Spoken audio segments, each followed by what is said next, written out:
Today's video is sponsored by Warby Parker. Warby Parker is committed to providing exceptional vision care online and in stores, offering eyeglasses, sunglasses, eye exams, and contact lenses. Glasses start at just $95, including prescription lenses. But here is what the best part is, at least I think so. Warby Parker also offers a free home try-on program. You get to order 5 pairs of glasses to try on in the comfort of your own home, and you get to do that for free. For 5 days, no obligation to buy, you get to try them all on at home. And they even ship them to you for free and include a prepaid shipping label to return them back. And this was absolutely perfect for me because I rarely have time to leave my house. So being able to go somewhere and have the luxury of just like relaxing and trying on new frames literally does not exist for me. So this was an absolute game changer because my eyeballs are needing a little tune-up here. This is the box it comes in, which it's just obviously presentation is everything, right? So it comes in this amazing little box, and then here you have all of the instructions of what to do when you try them on and what to do if you don't like them or if you want to keep frames. Then it gives you all of the frames you ordered. Also, all of the frames do come individually packaged and sealed, but for the sake of ease, so that you're not here with me for 20 minutes, I already took them out of their bag. Okay, first up, we have the Hector Wide in Driftwood. Okay, what do you guys think? These aren't the ones, right? No. These aren't the ones. I'm not feeling it. Okay, next we have the Haley Medium in Russet Red. What do you guys think? Feeling very like librarian. What do you think? Do we like the red? How are we looking? Okay, next are the Nadia Tortoise, but I'm already thinking that these are gonna be too small because I have like a very big head, not metaphorically, like physically a very large head, and I feel like these are gonna be too small. I feel like this isn't it. This isn't the vibe. Do I look like a doll? I don't know. These feel really weird on my face. Ooh, these are nice. Let's try the Percy in Matte Jet Black. I feel very, very studious. But do I look like a hipster?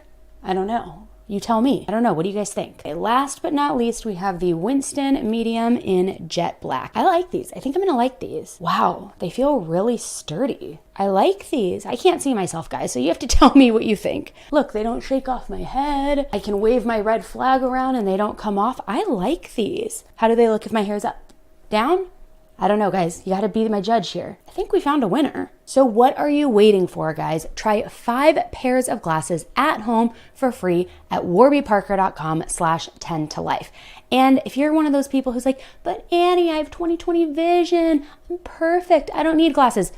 Get yourself some blue light glasses because they are non-prescription and a game changer if you spend a lot of time on the computer, which I know you do because you are here with me right now and always. Warby Parker's blue light filtering lenses are now available, and they filter more blue light than their standard polycarbonate or high index lenses. So they are protecting those eyeballs of yours. Thank you, Warby Parker, for sponsoring today's video. And everyone, hit that link, go to warbyparker.com/10tolife and check them out for yourself. And don't forget, let me know which of these frames you like best for me.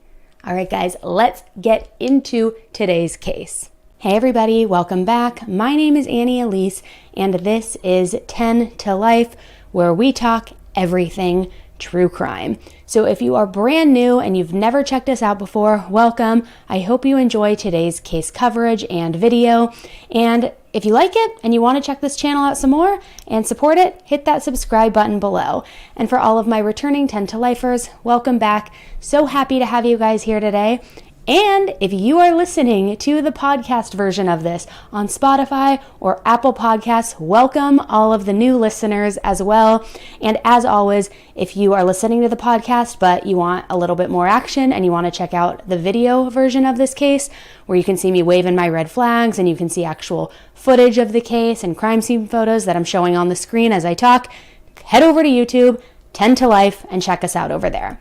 Okay, guys, so the case we're talking about today is one that kind of is reminiscent of the Drew Peterson case. And for those of you who are familiar with the case, you may know where I'm going, but it's kind of like a hybrid of that, also Scott Peterson a little bit. I don't even dare want to say the W word, Watts, but a little bit of Chris Watts in there. It's one of those cases. So I want you all to buckle up and get ready because we are going down the rabbit hole today. Stacy Feldman is a 44-year-old woman with blonde hair and bright blue eyes. Her hair was feathered and looked very similar to Farrah Fawcett. She also had a very large smile that was infectious. Stacy was a wife and a mom of 2 kids named Sydney and Charlie.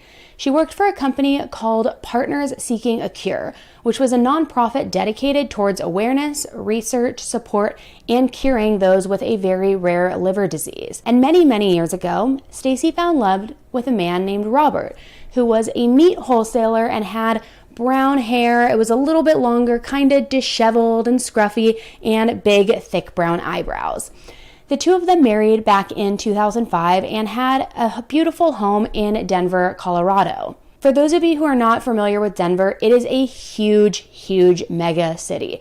Denver's population is over 700,000. So from the outside, the Feldmans were a sweet family who literally had it all. However, on the afternoon of March 1st, 2015, all of that changed when Robert called the police shortly after 3 p.m. saying he found Stacy lying unresponsive in the bathtub and with the shower running cold water. But what happened to Stacy? Did she just fall and did she injure herself? Or was this a cover-up by somebody else? So guys, let's jump right in. 10 to Life with Elise starts right now. It was March 1st, 2015. Robert Feldman called 911, saying he'd found his wife in the bathtub unresponsive. Stacy Feldman, a mother of 2 and a prominent member of Denver's Jewish community, was dead. The circumstances shrouded in mystery. When police and paramedics got to the home, they noticed that Stacy was laying on the master bedroom floor and she was completely naked. The only covering she had was a towel that was over her private areas. And Robert, her husband, said that he had been performing CPR on her. So of course, she was immediately transferred to a local hospital where, unfortunately, shortly after, she was pronounced as dead. Law enforcement was obviously trying to gather as much information about this as possible. A young, healthy woman doesn't just drop dead in the shower. So when they got to the house, Robert, or Bob as he liked to be called, was acting super confused and disoriented. And all of the medics were actually suspicious as he was acting. And in their words, they said he was being very overly dramatic, that he was hysterically screaming and wailing, and at some points getting so close to Stacy that they had to actually have the police physically get him out of the room so that they could work on her and try to save her life. He also was purposely avoiding questions and refusing to answer anything. So when the lead investigator was talking to him and asked if Stacy was lying face up or face down, he noted that he wasn't even sure. And when he said that, he then walked away from the conversation, which strikes me as odd. And I'm going to, you know what? Here's what I'm going to do, guys. And sorry for all you podcast listeners. I'm going to raise my first red flag because I get it that you may be grief-stricken and you're in panic and shock. But if they're asking a simple question such as, was she face up or face down? Certainly you would know when you first laid eyes on her, what her facial expression was, if she was breathing, if she was face down, to turn her over to see what it was. So the fact that he says he wasn't sure and then just walked away from the conversation, to me, seems a little bizarre. But I'm also kind of jaded, so tell me what you guys think. He also apparently made sure to tell the investigator that he did not think that he wanted an autopsy performed on Stacy, which is such an odd thing to say, given that his spouse was now dead and he was maintaining that he had no clue how she died and how this could have happened. Wouldn't anybody want to know exactly what happened and how this happened? Nonetheless, investigators decided that this simply was way too weird, and they did order an autopsy, and they required that an autopsy be completed. Fast forward a little bit to May, and Bob randomly calls the investigators. When the investigators asked Bob where he had been on the day of Stacy's death and what he had done the previous day, trying to establish a timeline of sorts, he was more than forthcoming with his version of events from that day. So Bob told investigators that the night before Stacy's death, they had gone to a party together. He said that Stacy had actually taken edibles and that she said she was going to go and smoke some marijuana when they got home. However, that he wasn't sure if she ended up smoking or not. And the next morning was the day of the temple carnival. So the Feldmans were Jewish and were very, very active in their local temple. And it was the first day of Jewish school at the temple Sinai, and I hope I am saying that right. There was an opening service as well as a carnival happening that day as a celebration. So Bob told investigators that when he got up that morning, Stacy was extremely tired and she decided to stay home while he took the kids to the carnival. So she was sleeping apparently when he left the house, and then they had talked again around 8:30 a.m. And according to him, he took the kids and went to the synagogue for that opening service. And he said he left the synagogue at around 9:30 to 10 a.m. and then came home around noon. And he says that he went to the laundry room to change his clothes. He said he then called out for Stacy but didn't hear her and didn't hear any water running. But if he left the synagogue between 9:30 and 10 and he came home at noon, where was he from 9:30 or 10 a.m. to noon? Because the synagogue was less than 2 miles from the house and it was under a 5-minute drive. He also noted in this conversation that he cleaned the garage after a shelf had randomly fallen. Seems like quite a hectic and coincidental day, if you ask me. But what Bob did not know at the time was that there was a full-scale investigation with information coming out behind the scenes, and his actions were actually leading investigators much closer to real answers. On March 2nd, the autopsy was done. There were many injuries on Stacy's body, but because there were no internal injuries, more testing had to be done to find out what her cause of death was. The doctor labeled it as undetermined, but did note that she had multiple hemorrhages and abrasions, and she also noted that Stacy had a cardiovascular disease. For whatever reason, after the autopsy, Bob called Stacy's sister and told her that Stacy's death had been ruled an accident, and that his doctor had said that she actually slipped on hair conditioner, fell, and then drowned. But I mean, first of all, seriously, common sense would tell him that people are going to absolutely follow up on what you're telling them. They are going to follow up on this cause of death. And if somebody is ordering more testing, that doesn't mean it's accidental. It would have already been ruled accidental. So obviously, Stacy's sister followed up with the investigator to let him know about that phone call that had just taken place with Bob and what he was saying.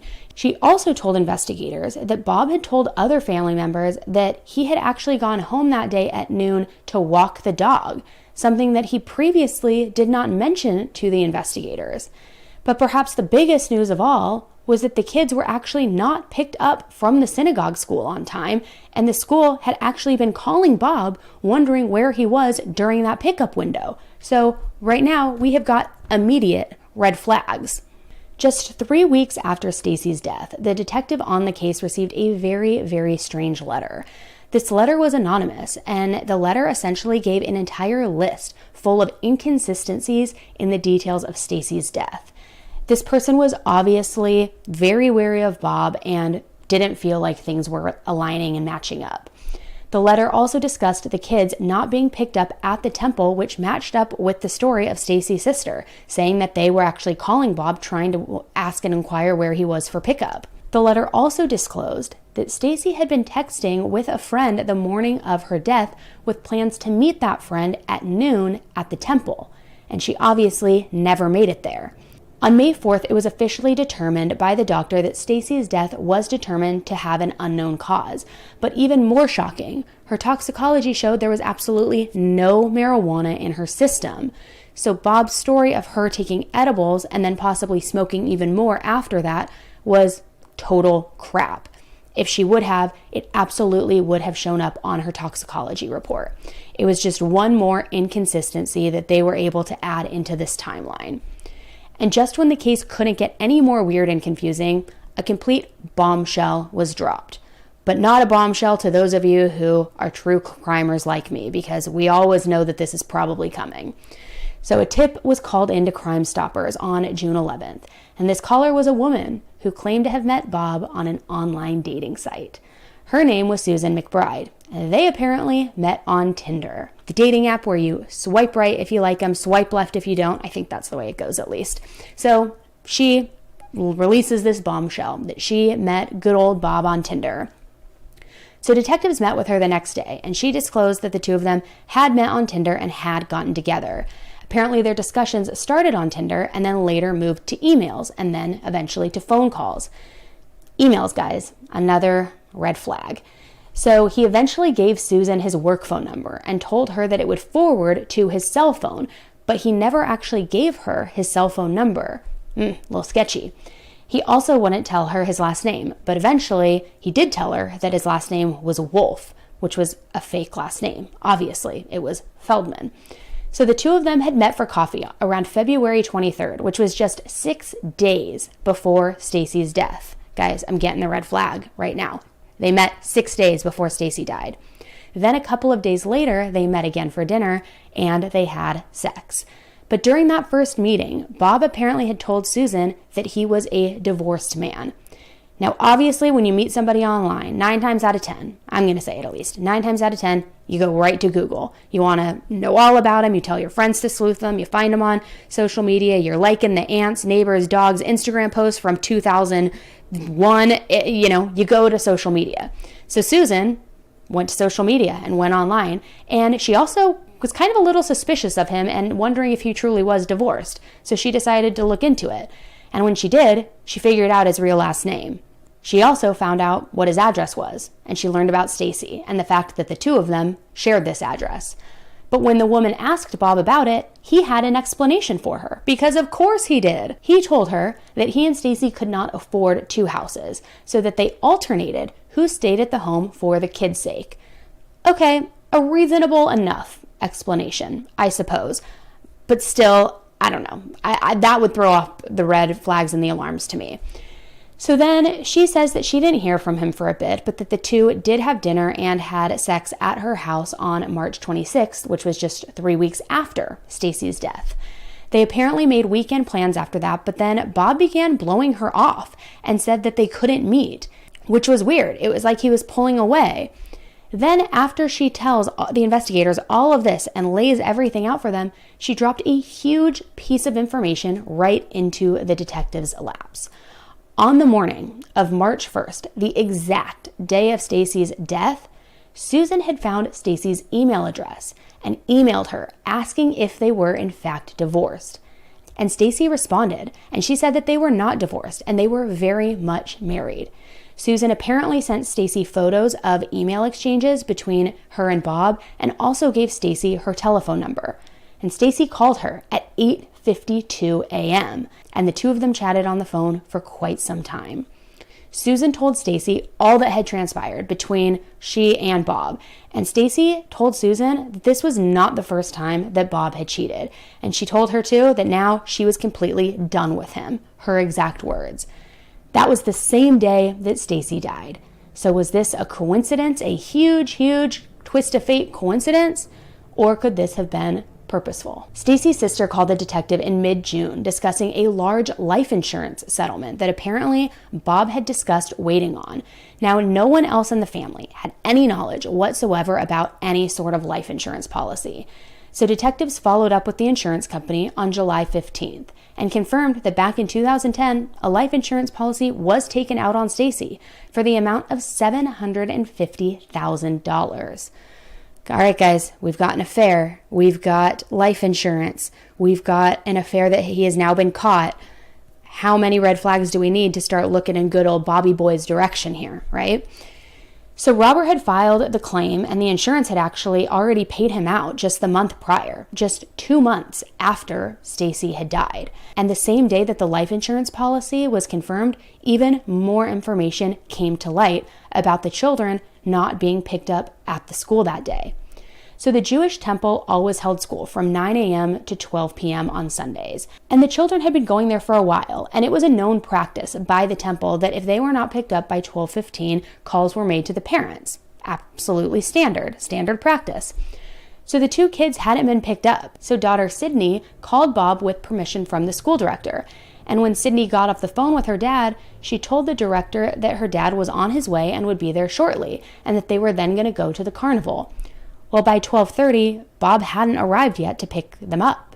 And remember, he said he was back home by noon. So given that they lived 5 minutes away, this was very strange. And because he didn't arrive and told his kids he was going to be there, the children started to get very frazzled. So the director took the kids to the carnival and got them food to distract them. Then somewhere between 12:35 and 12:40, she called 3 numbers that the school had on file: Bob's cell phone, Stacy's cell phone, and the home landline. But there was no response on any of the phones, so she left messages. She decided to call Bob one last time at 12:50. And this time, she got an answer. And Bob said that he thought that the kids were being picked up by a family friend, supposedly that same friend that Stacy had made plans to meet up with at the carnival. Now, that was obviously not the case, and Bob showed up at the temple at 1:05 to collect his children. This was a very cold day, too, in Colorado. Yet Bob showed up wearing shorts, sneakers, and a sweatshirt. He was also very disheveled and not his usual talkative self, but he did say that he had just come home from the gym. But remember, initially he told family friends that he took the dog on a walk around noon. Originally he told the investigators that he was home and went in the laundry room about noon. So it's just another inconsistency in his recollection of events from that day. Bob took the kids to the carnival and played with them for about an hour. Before leaving, he thanked the director for keeping the kids late and for understanding the unusual circumstances, which was honestly, that was the least he could have done. Your kids were frantic, she's taking care of them, trying to distract them. Yes, 100% deserves a thank you. A few days later, on August 10th, 2015, detectives were able to follow up with Stacy's friend, who Bob said was supposed to pick up the kids, and that same friend that Stacy had planned to meet up with that day. So this friend confirmed that they did have plans to meet and that they were going to meet up at noon. When she picked up her own kids, she told the Feldman kids that their mom was coming and that they'd meet them at the carnival. They only stayed for about 45 minutes at the carnival, but she says she texted Stacy around 1 o'clock because she was a little concerned about her being a no-show. But she obviously never got a response back from Stacy. Now, due to the suspicious circumstances, the 911 phone calls were pulled and listened to by many investigators. All investigators agreed that there was for sure the sound of a toilet flushing in the call in the background and possible sounds of things being dropped, though they couldn't confirm that part 100%. The head detective is trained in the analysis of 911 calls, and he says that Bob had said some things that may be considered guilty indicators during that 911 call he made. Apparently, during the call, he was told to give CPR to Stacy, and he said that he was doing so, but investigators say they did not hear anything on the call indicating he was doing such. We've also seen this in cases before, guys. You know they're going to pull tape. They're going to roll tape on 911 calls. So if somebody is instructing you to do something, whether it's to walk somewhere to grab something, to do CPR, to call their name, even if you know that that person's dead because you killed them, do it anyway, so it sounds like you're doing it. I swear, these people are just idiots. 2 detectives went to the Feldman's house on June 24th, 2016, to try and do another interview with Bob. It had now been over a year since Stacy's death, and all of these inconsistencies were not adding up, yet they weren't directly pointing to anybody's guilt either. So when they got there, they noticed that there was a FedEx driver walking up the driveway with a very large box. They couldn't see the front door because the FedEx truck position was actually blocking their view, but then after the delivery driver left, they noticed that the box was not on the porch and had obviously been taken inside. So they approached the house and they knocked on the door and they rang the doorbell, but there was no answer. So whoever was inside was clearly trying to avoid them. And as soon as they got back to their office, the medical examiner's office called, saying that Bob had just called them and was asking if there were any changes to the autopsy report. A clear sign of guilt, and again, just a stupid move. Didn't time this out very well. Over a year has passed since your wife died. Now, this day, when detectives are knocking on your door and you're not answering, you're going to decide to call the ME's office to say, hey, have there been any changes to the autopsy report? Because he's trying to figure out if it's now been ruled as a homicide, and if that's why the detectives were coming to his door, because he wanted to probably, in my opinion at least, get the jump on them and then flee if that were the case. That's what I'm thinking. He basically wanted to suss out what they knew and what information had shifted. On October 24th, 2017, the lead detective met with an expert named Dr. Smock, and this doctor works solely with DV strangulations and suffocation cases. He is a world-renowned doctor who has worked on significantly high-profile cases. And he did a report on Stacy, and he came to the preliminary conclusion that Stacy had died as a result of suffocation or strangulation, and that the manner of death was in fact homicide. Dr. Smock did a full examination on the autopsy and other evidence in the case, and on December 22nd, 2017, he released his final conclusion. Stacy had died of asphyxia and/or suffocation. Her injuries were consistent with blunt force trauma, strangulation, and suffocation. She had multiple hemorrhages, and her face had multiple blunt force trauma marks as well. And in his professional opinion, it was that she had been straddled and had injuries consistent with knee pressure being applied to her upper extremities. But the big problem with this was that Dr. Smock was not licensed to sign off on a cause of death in the state of Colorado. And you would wonder how that's possible, especially if they are world-renowned, but he could not sign off on this. Then on February 13th, 2018, almost 3 years after Stacy died, Bob was finally arrested for her murder. He was charged with first-degree murder, and he bonded out on a $1 million bond in July of 2018, and he was ordered with that to do home confinement. But Bob didn't want to follow home confinement, and as usual, he figured that he was above the law and that he could get away with something. So he had his doctor attest to his need for 1-hour walks and exercise for his health. And because it was doctor recommended, the request was granted. He was allowed to go for these 1-hour walks every day. But he was seen on multiple occasions riding his bike around town and around other towns too. He was stopping at coffee shops, at restaurants, and at stores. He was absolutely abusing his privilege of exercise. In 2019, a probate court case ensued in regards to the life insurance money that Bob had collected. Bob had given his attorney $550,000 to represent him, but that money came directly from Stacy's life insurance policy. So Stacy's family obviously didn't agree with this and believed that that money should go to the children, not to Bob's defense. So they sued. And when the lawsuit was filed, the probate court did side with Stacy's family. So the money was drying up, and Bob's attorney withdrew himself from the murder case, and then Bob was given a public defender. But Bob wasn't done yet, and he wasn't going to take this sitting down. So he took that decision to the Supreme Court. And the Supreme Court sided with him, saying that because the money had already been given to a third party, also known as his attorney, the law firm, they couldn't freeze the money anymore. Essentially, in the eyes of the law, Stacy's family acted too late. Just a complete injustice and such a loophole. In 2020, Bob began renting out his pool for pool parties in effort to make some extra cash. And this is a real thing. I actually discovered this a few months ago, that if you're a homeowner and you have a pool, you can rent the pool out, almost like Airbnb, but for pool parties. So he started doing this to make a little bit of extra cash. But in July of 2020, while awaiting trial, a zoning inspector visited this home. And when doing so, he saw adults dropping children off for a pool party, which you legally can't rent out your home pool for commercial use in Colorado. So Bob was issued a notice and told that he'd be fined $150 per day if he didn't stop. A man accused of killing his wife is now in trouble for pool parties.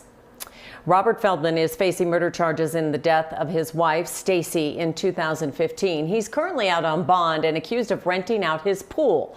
Denver's Community Planning and Development Department says it issued a notice to stop renting it out commercially. The home isn't zoned for that, and it's a violation to rent out a personal pool for commercial use. The city says a zoning inspector visited the home on South Potomac this morning and saw people dropping kids off for a pool party. The department will check back in 10 days to make sure he is following the orders. If he is, the city says there won't be a punishment. As for the murder trial related to the death of his wife, Stacy, it is scheduled to start in September. Feldman says he found his wife unresponsive in a bathtub back in 2015. Her death was originally classified as undetermined, but an expert later testified there was evidence she'd been strangled. In June 2021, there was a hearing in regards to employment for Bob. He now wanted to get a job to earn money because the pool wasn't working anymore. The prosecution argued that he didn't need to work since he was still living off of Stacy's life insurance policy. Ultimately, the judge denied the job request, not because of the life insurance money, but because of Bob's previous behavior with not following home confinement rules or any rules for that matter. Bob also had relationships while he was on home confinement, and one person from these relationships actually has come out saying that he SA'd her. He contacted me through JDate. He seemed genuine. Stephanie Shoemaker He was very charming. and Tracy Fagan He seemed really nice. He was interested in me as a person. don't know each other, but they say they each went on one date with Robert Feldman, completely unaware of what had happened to his wife, Stacy. There was a pool in his community, is what he had said, and then we were going to go to dinner. It sounded like an innocuous first date to Stephanie, who met Feldman in a grief counseling class after his wife's death. After arriving, I found out the pool is in his backyard. So almost instantly I felt like there was something off when I got there, but I thought maybe I was just overreacting. As time passed, she says there was talk about how secluded the pool was. And then she says he led her upstairs. That's where she alleges Robert Feldman assaulted her. At that point, I just was in survival mode. It was like I wasn't even there. It was happening, but I wasn't in my body when all that was happening. Just had to do what I needed to get out. A few weeks later, she reported the incident to the police. No charges were filed. It was a very typical get-to-know-you first date. We took a walk with my 2 dogs for about an hour. It was early 2019 in a park just around the corner from Feldman's home. She knew him as Bob, knew he was widowed. After that first date, they stayed in touch. She says Feldman pressed her for a second date, and she suggested meeting for a drink. He kept referring to coming over his house and making me dinner, and that's not really what I consider appropriate for a second date. So she asked, why can't we just meet for a cocktail? And he said, well, I have some legal troubles and I'm not allowed to leave the house. Legal troubles? She typed Robert, Denver, house arrest into a Google search. The 9 News article and lots of other articles came up. Couldn't believe it. She cut off all contact. I wish I would have went with my gut instinct and left when I knew something was not right. It is scary. I really don't want any other woman to be in that situation. Finally, the trial started at the beginning of April this year. It took 7 years for this trial to happen. During the trial, Bob's attorneys argued that the cause of death is still labeled as undetermined, meaning that they cannot medically pinpoint what happened to this person, because remember, that expert doctor couldn't sign off on it. They argued that Stacy could have died from her underlying conditions that she was diagnosed with. And another key argument was that Dr. Smock had never completed an autopsy and his experience had mostly been done on living people. However, the prosecution fought back even harder. When bringing Dr. Smock on the stand, he testified that he based his opinion on more than 80 injuries to Stacy's body, plus hemorrhaging in the victim's eyes and blood that had pooled above her neck. One of the big points discussed was also the fact that Stacy was still wearing her watch. He testified that most people do not keep their watches on in the shower, which is actually a very good and critical point to bring up here. The watch and some impressions on Stacy's body gave him the impression that she was strangled with her clothes on. But he also said that the bruising on her body led him to believe that Bob might have placed his knees on her body and on her arms to hold her down, and that he could have rendered her unconscious in as little as 5 to 10 seconds, and that she would have stopped breathing 1 to 2.5 minutes after that. The prosecution dropped a new detail too, that Bob had called the ME's office back on March 2nd, the day after this now alleged murder, and specifically asked them not to perform an autopsy. Now, we all know innocent people don't just go out of their way and ask for no autopsy for no reason, especially on their loved ones. The prosecution also argued that Stacy's autopsy was the first autopsy that this doctor had ever performed, and they argued that could have been the reason it was listed as an undetermined death. Bob's mistress, Susan McBride, also testified, and she testified in court and provided more details than she previously had. In some of her first messages to Bob, she said, "Guess who? Just a little leg to tease you, LOL," with a picture of fuzzy slippers and her ankle. Old people do not know how to flirt. No offense, guys. You don't know how to flirt. Bob responded with, "So are those your legs? Can I see more?" Susan then said, "Just how risque do you think I am? I need to meet you first. Toes would be a good next step." I mean, guys, it's like cringe reading this. To which Bob then replied, "I agree, we should meet. When can I see your toes?" Literally the weirdest message thread ever, and just like gives me secondhand embarrassment. It really, really does. So she also discussed the issues with Bob giving her fake names. He used Mike Reed and Robert Wolf. And at one point, Susan tried to end things because of the fake names and not being able to find anything out online about Bob. But somehow Bob convinced her to give him a second chance, saying that he previously had a stalker, and that's why he used these fake names. I mean, obviously this guy is some type of like good, smooth talker with how much Susan went along with these antics. Or maybe Susan's just, a hopeless romantic. I don't know. Susan said that she went to the police after searching Stacy's name again and then finding the obituary. Her testimony was key in this trial. Another key point in the trial was the repeated infidelities. Bob was no stranger to cheating, and the couple had actually separated in the past and taken many breaks due to him cheating on her. The Feldmans' now teenage daughter, Sydney, was also brought on the stand at the trial, and she discussed that morning. She discussed that morning being a typical morning. She said her mom seemed happy and that the family all had breakfast together. Then after her dad picked them up from school, she said they stopped by the bicycle shop. When they got home, he told her to go back downstairs and put away her coat. She says while doing so, she heard her dad start screaming from the balcony and yell at them to go to the neighbors. Stacy's last text message was at 9:59 a.m. So prosecutors argued that she was killed somewhere between 9:59 and noon. And that time frame would make sense given that Bob didn't pick up the kids until after 1.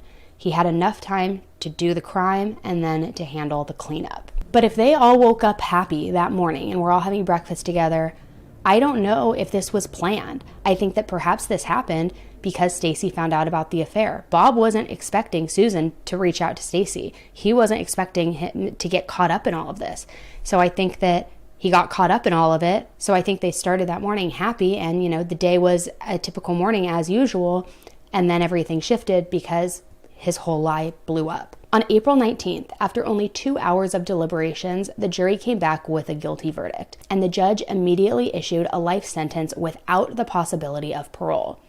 After 7 long years, justice was finally served, and Stacy's family was extremely relieved. We've had so many delays that every time we thought we were going to get close, we would get our hopes up and think that it was going to come to an end, and then we would be crushed again. On this day, after that one last delay, there was relief and memories of a woman gone 7 years. She was just a ray of sunshine. She has these beautiful blue eyes. They just sparkle. You could see into her soul. Thank you. You're welcome. I love you. I love you too.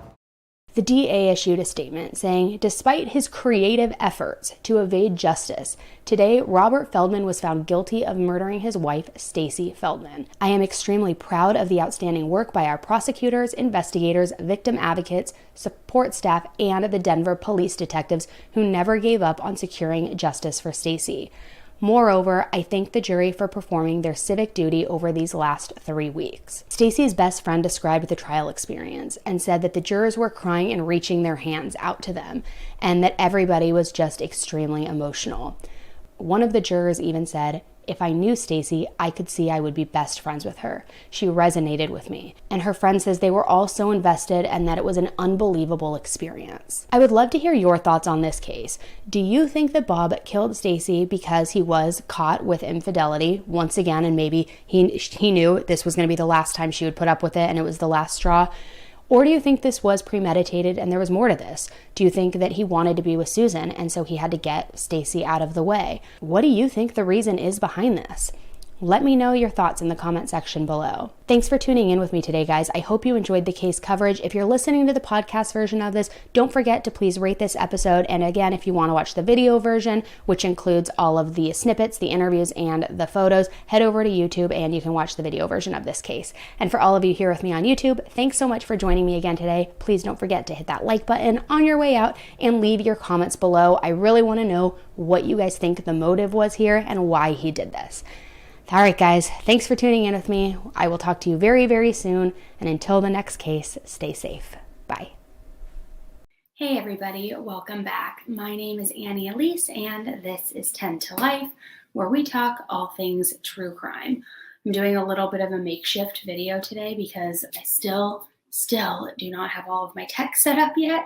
So we're doing something. I don't know what we're doing, but we're doing something. So I appreciate you guys hanging in while I figure everything out.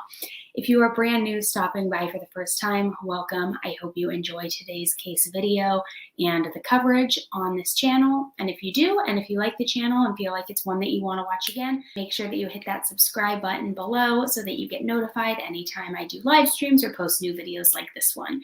And for all of my returning subscribers, welcome back. I hope you're all having a great day, and let's get right into some true crime. So on February 22nd, a 7-year-old little girl went to her Las Vegas elementary school with a sticky note for her teacher. Teachers often receive little post-it sticky notes from their kids with, little happy phrases or smiley faces or like an apple, sometimes you would think.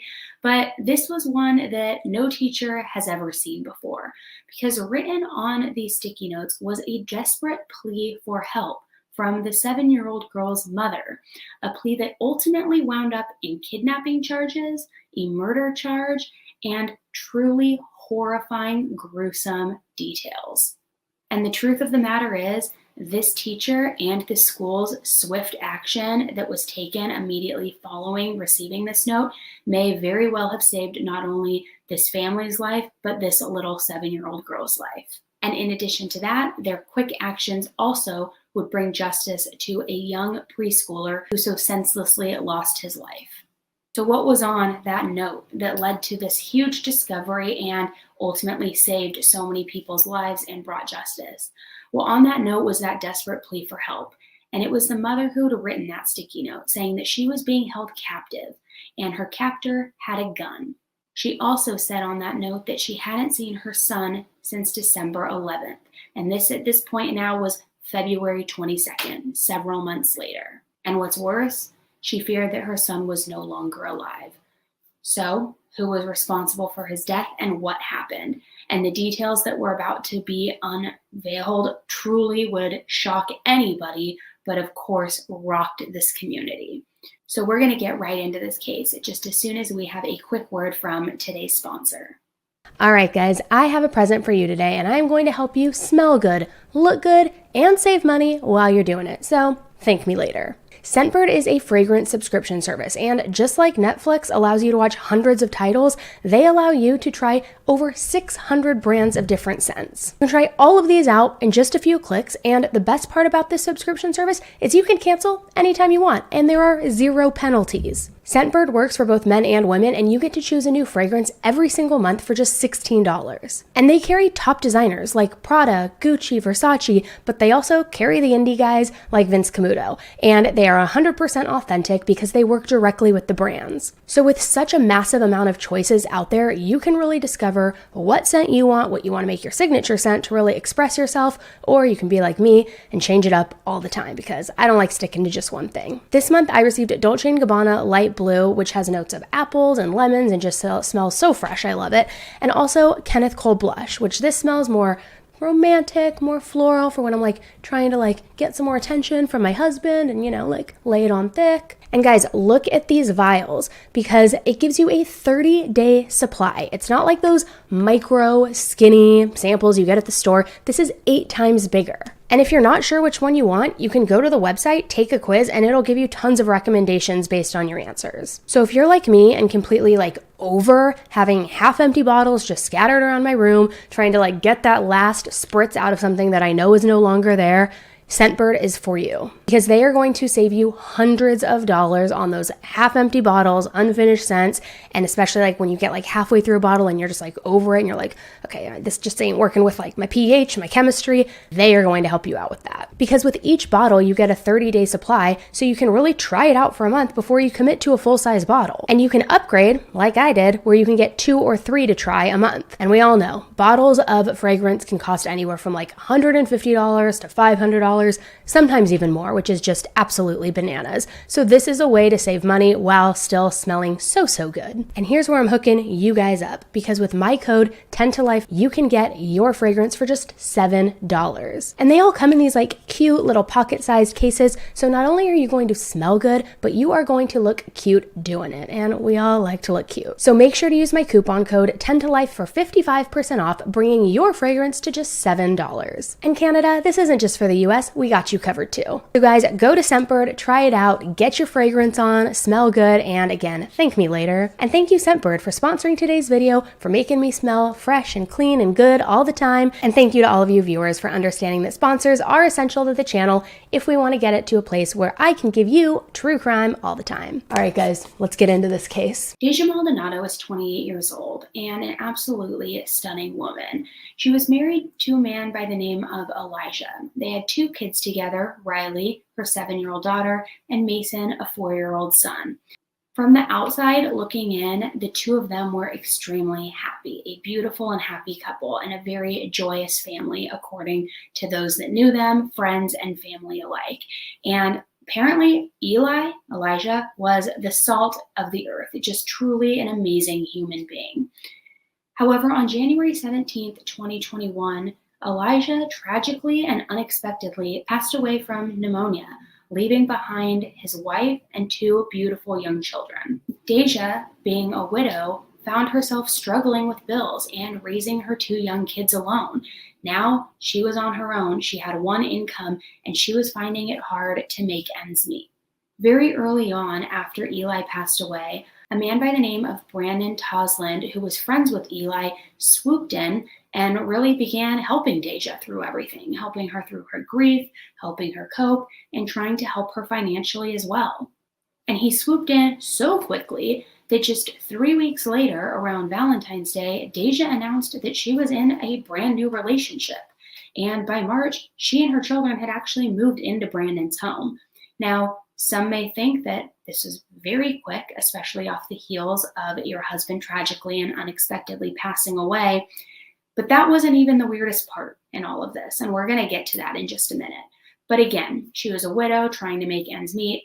This man, who appeared to be her husband's friend, comes in, knight in shining armor, and she swoons and falls for it. And I'm sure, if we're being quite honest, also probably liked that he was making her life a little bit easier financially while raising two children alone. However, as soon as Deja and her two children moved into Brandon's home, her behavior began to change, and she became very unlike herself, according to friends and family. According to Eli's family, Deja didn't allow an autopsy to be performed on Eli. But then things got even worse, if you can believe it. For whatever reason, Deja absolutely refused to allow Eli's family to attend the funeral. And then she cut off all contact with the kids and the family members pretty quickly after he had passed away, meaning Eli's own mother didn't get to attend her child's funeral, her son's funeral. And coming from such a happy marriage and a loving family, what would position Deja to make these rash decisions and these heartless choices? And here's where we get our first odd twist in this case. This new boyfriend, Brandon, who was reportedly Eli's friend, was also the baby daddy of Eli's sister and has two children with Eli's sister. So a little too close for comfort, in my personal opinion. And Brandon was also already in the middle of a horrible custody dispute with his ex. So that was a very weird red flag in all of this. His ex, who happens to be Elijah's sister, he's in this heated custody battle with, he already has past relationship with, now he's moving in on Elijah's widow. It just seems a little uncomfy, too close for comfort. I mean, two people who are feuding and are in the same family, who have kids from that family, now start dating. It's just a little weird. And the second red flag in all of this is Brandon's record, because he was arrested back in 2013 after he punched his sister in the face several times, his own blood, his own sister. And he was arrested again then on DV charges in just 2019, more recently, from an incident that happened back in 2018. A little bit of a pattern here. And during that incident in 2018, he allegedly hit his girlfriend multiple times after accusing her of cheating on him. A pattern of jealousy, insecurity, this is going to be very important here in just a minute, guys, and wanting to have control. Over the next few months of Deja and Brandon's relationship, things allegedly became very abusive. He methodically and systematically just started exercising more and more control over Deja and over her everyday life and everyday choices. And according to Deja's attorney, when she wasn't forced to clean the house or cook meals for him, she was tied up inside her room, sometimes with duct tape. Brandon began covering the windows, controlling her social media, taking her cell phone, even using video surveillance, gates, and locks inside the house to really exercise all control over Deja and these kids. He put locks on the bedroom doorknobs, which required a key to open. He installed motion sensors inside the home. He even would watch Deja when she would use the restroom, not allowing her a single moment of privacy or freedom to do anything for herself or to even reach out for help to anybody. It's also been claimed that in addition to this systematic abuse, and brainwashing that there was physical DV happening in the home and SA happening in the home, particularly targeted at Deja. We have not heard any confirmed allegations of it being targeted towards the children. However, we do hear allegations of the children being physically hurt by Brandon, and not only being emotionally hurt and physically hurt by Brandon, but also separating them from Deja, from their mother, to sever ties and weaken all of them. Brandon was allegedly increasingly isolating Deja, taking over all of her social media accounts and forcing her to completely cut off ties with her family, which does make sense thinking back to when she isolated her family, wouldn't allow Eli's family to see the children anymore, didn't allow any of them to come to the funeral. You start to see a pattern here of Brandon exercising control. So this went on for months, but it all really reached a boiling point in December of 2021, because up until then, Deja worked as a phlebotomist. I hope I'm saying that right, but it's somebody who routinely draws blood, whether it's for tests or things like that, but takes your blood when you go into the lab. However, abruptly in December, she quit her job. And the way she quit her job was by notifying her boss via text message and just quit immediately, saying, I'm not coming in.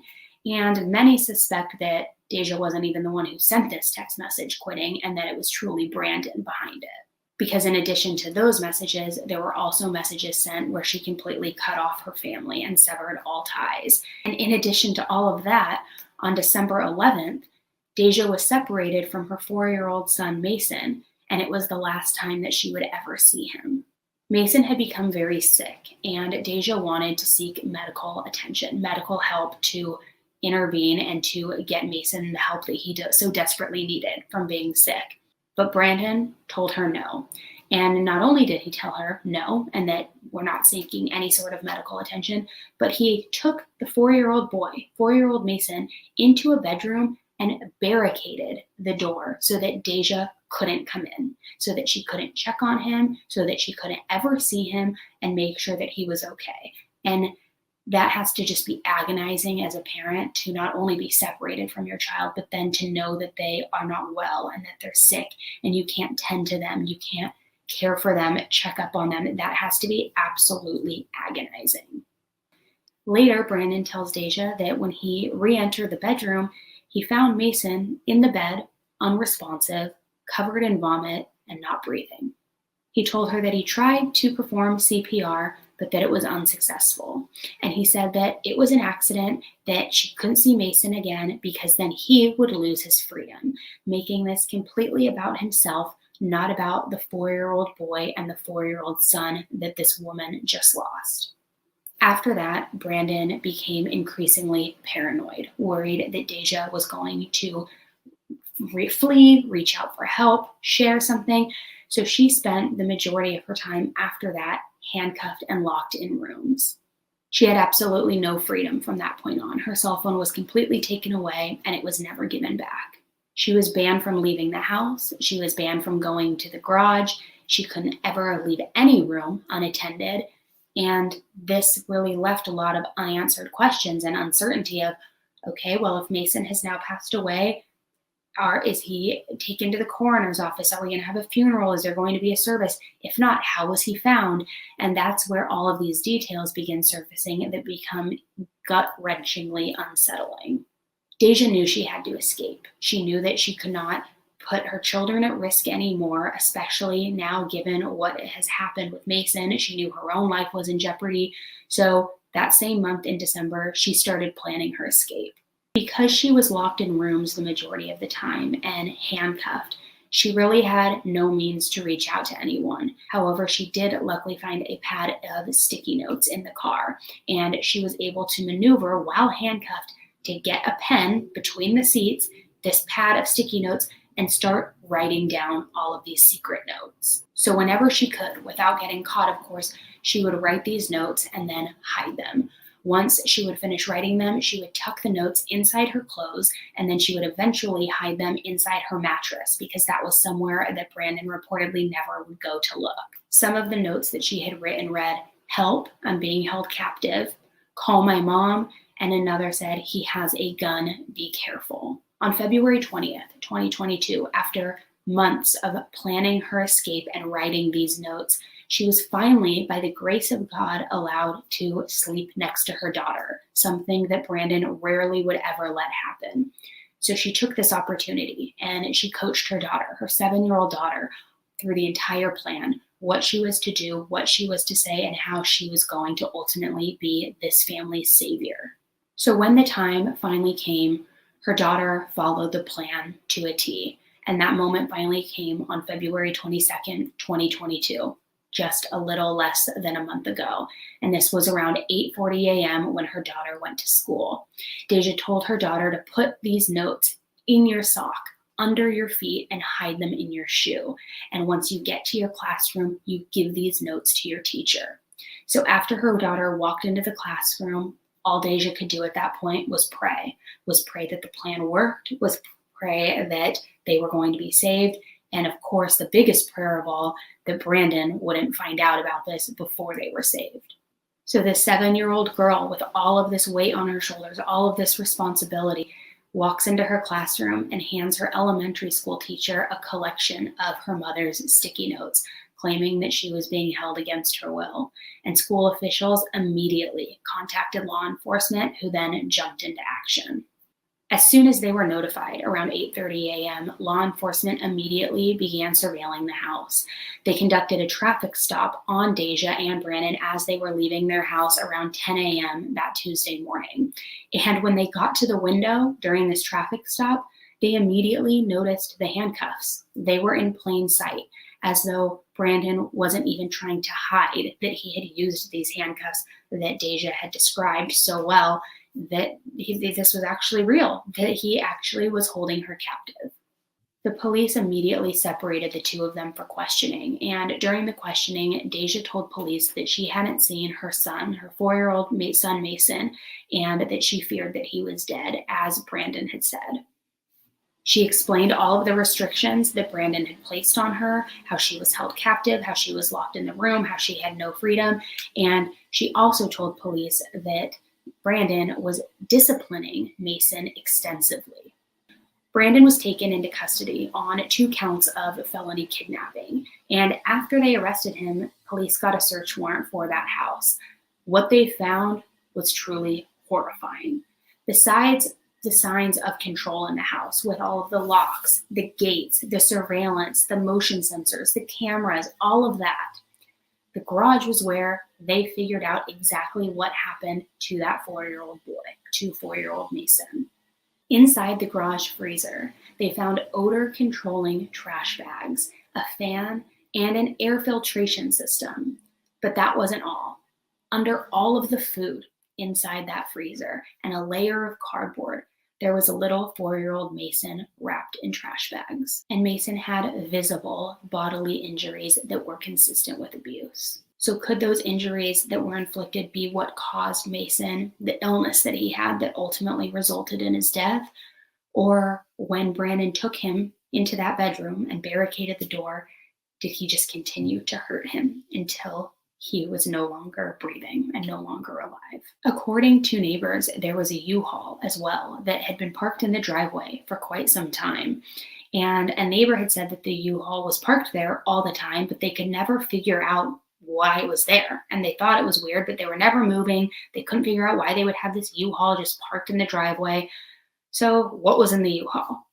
Well, as it turns out, the U-Haul was filled with dirt. And when police went into the backyard of this house, they discovered an 8-foot hole that Brandon had dug. And that hole was supposed to be used as a grave for 4-year-old Mason. Now, an 8-foot hole is deep, and that takes some time to dig. It is not an easy feat. So this has been taking Brandon quite a while to dig this hole. And this shocked neighbors. Not only did it shock them, but it deeply saddened them because nobody knew what was going on just right next door. Neighbors that we spoke with say they had no idea that something so sinister was going on right next door.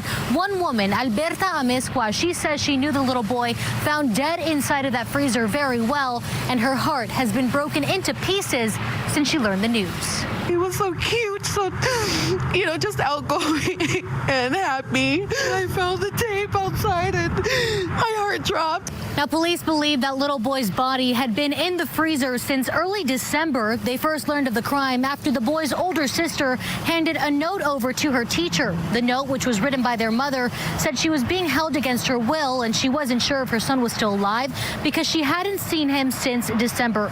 The teacher called police, who immediately went to the home and saw the mother leaving with her boyfriend. Police stopped the car and brought both of them in for questioning, and that's when things took a tragic turn. With all of this and the discovery of Mason, police immediately charged Brandon with 1 count of open murder of this 4-year-old boy. And this was on top of the already 2 felony kidnapping charges. He's currently being held in the Clark County Jail in Nevada. And the murder charge has an open charge, and this can be converted eventually either to 1st degree or 2nd degree, though right now we don't know which one he's going to be charged with. He still has not entered a plea, and his bail was revoked, I believe. It's been revoked and he can't make bail, but everything is also going to be discussed first at the preliminary hearing, which is set for April 7th, so in a little over a month. Brandon's attorney also says that they're evaluating to see if possibly mental health could have been a factor in all of this, which, no, this person just seems straight evil in my opinion. And what about Deja? Well, Deja's been released by police, and at this time, it's not expected that she's going to face any charges, although there is a lot of questioning and a lot of uproar by the public about this. A lot of people speculate that she was complicit. A lot of people speculate that she knew more than what she was sharing and personally tried to put on the role of the victim as to not have any sort of repercussions for herself. Yet some of her family and friends are saying that she still is coming out of this systematic brainwashing and trauma, and that she is slowly starting to rebuild and recover. It's possible that you could be in a situation and being controlled by a man so much that you would not know where your child is and not act earlier. I'm not blaming anyone. I'm just trying to understand tonight what's going on. Well, clearly this is a man, her boyfriend, who swooped in, actually, after her husband died and isolated her from her family. And he had a history of domestic violence. And, she said that he tied her up and he took away her phone and, wouldn't let her leave the house. And even they did find handcuffs in the car. But, and so, yes, it seems most likely that he was the one who killed the son. But, and it's interesting because men who commit domestic violence, the most vulnerable times for the women are when they're pregnant or if they have a male son, because the boyfriend, the man, feels that the other male in the house is a competitor. But, there really is something more to this story. How could a mother, somehow she found a way to give her daughter the note, but she said she didn't see her son since December 11th.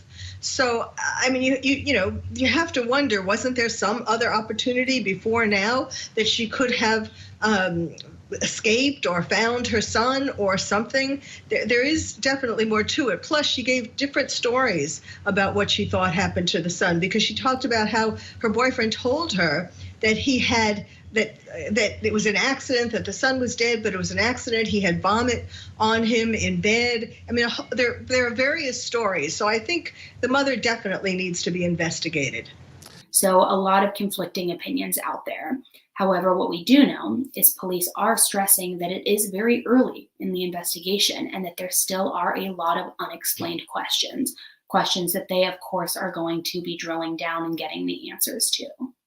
However, currently, there are no charges against Deja, and police have not responded to calls or emails asking if they consider her a suspect. So what I gather by that is that they are still trying to collect as much evidence as possible, answer a lot of those unanswered questions to see what her real role was in this. Even if she was being held captive, could she have done something sooner maybe? Was she complicit in everything leading up to what happened in December? I think there's probably still a lot of gray area, and they're trying to get to the bottom of that before they formally announce one way or another if she is a suspect or not. So tell me what you guys think. Do you think that she is absolutely 100% with certainty a victim in all of this, and this is all done at the hands of Brandon? Do you think that maybe she did have a more active role in this, and when it went too far and when it resulted in the death of her son, that's when she made the master plan that she needed to exit and save herself and the life of her daughter, who was fortunately still alive? What do you guys think? It'll be interesting at the preliminary hearing to not only learn more and to hear about the pleas entered, but also to hear if Brandon starts sharing anything, if he flips on Deja, if he says that she was involved or participated in anything. And I feel as though, because everything now has just been one-sided in her version of events, it's going to be very telling to hear what he and his attorney have to say. And I'm just hopeful that the justice, wherever it needs to be served, I hope that the justice is served and the right people are held accountable, because for a 4-year-old to just tragically not only be murdered like that or be disposed of like that, but also to be separated from his mother. And if all of those allegations are true, of course, it's just absolutely heartbreaking. And so I hope that whoever was responsible is held accountable to the absolute fullest extent. But let me know what you guys think in the comments below. I will keep you updated as soon as we know more and as we go to hearings and as we get the discovery and the arrest affidavits and everything else, and I'll keep you updated. So again, if you haven't subscribed yet, make sure you hit that subscribe button below so that you get notified of those updates.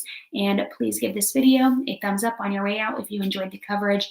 And don't forget, leave your comments below because I like hearing your thoughts.